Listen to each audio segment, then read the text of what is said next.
ত্রিপুরা বিধানসভার অধিবেশনে পর্যটন মন্ত্রী সুশান্ত চৌধুরীর গুরুত্বপূর্ণ বক্তব্য। ত্রিপুরায় পর্যটন আগামী দিনে কর্মসংস্থানের ক্ষেত্রে বেকারদের দিশা দেখাবে।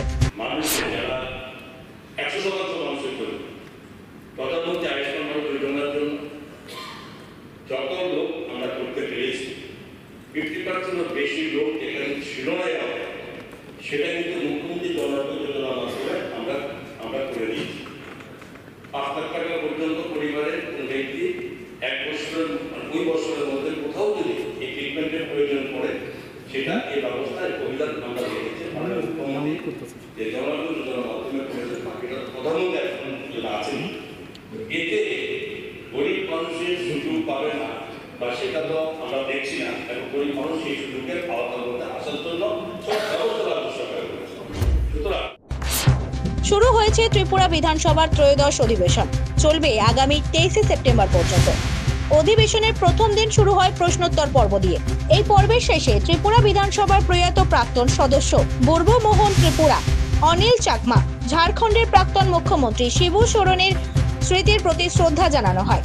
তাছাড়া সম্প্রতি জম্মু কাশ্মীরের পেহেলগামে সন্ত্রাসবাদীদের হাতে নিহত 25 জন পর্যটকের মৃত্যু, আহমেদাবাদে বিমান দুর্ঘটনায় 241 জন সহ অন্যান্যদের মৃত্যুতে ত্রিপুরা বিধানসভার পক্ষ থেকে শোক জ্ঞাপন করা হয়। পাশাপাশি অপারেশন সিঁদুরে ত্রিপুরার ছেলে অরিত্র রায়ের এভারেস্ট শৃঙ্গ জয় করা ও শুভাংশু শুক্লার মহাকাশ থেকে পৃথিবীতে নির্বিঘ্নে পৌঁছানোর জন্য অভিনন্দন সূচক প্রস্তাব আনেন ত্রিপুরার মুখ্যমন্ত্রী ডাক্তার মানিক সাহা। এবং 2025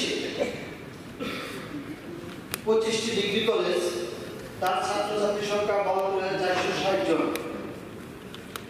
এই বছরের যে হিসাবটা মাননীয় মন্ত্রী মহোদয় দিয়েছে 23,416 জন, কিন্তু বিশেষ আমার প্রশ্ন হলো এই জায়গার মধ্যে ছাত্রছাত্রীর সংখ্যা বৃদ্ধি পাচ্ছে। আমরা দেখতে পাচ্ছি এই জায়গার মধ্যে যে বিশাল ডকুমেন্ট একটা প্রতিশ্রুতি ছিল, প্রত্যেকটা মহকুমা ডিগ্রি কলেজ স্থাপন করা হবে।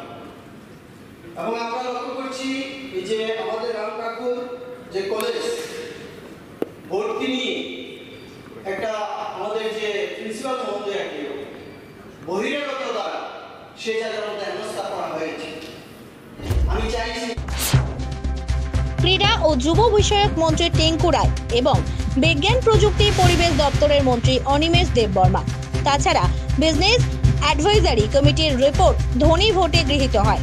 তাছাড়া ত্রয়োদশ ত্রিপুরা বিধানসভার 8ম অধিবেশনে ত্রিপুরার পর্যটন মন্ত্রী সুশান্ত চৌধুরী বলেন, ত্রিপুরায় পর্যটন আগামী দিনে কর্মসংস্থানের ক্ষেত্রে বেকারদের দিশা দেখাবে।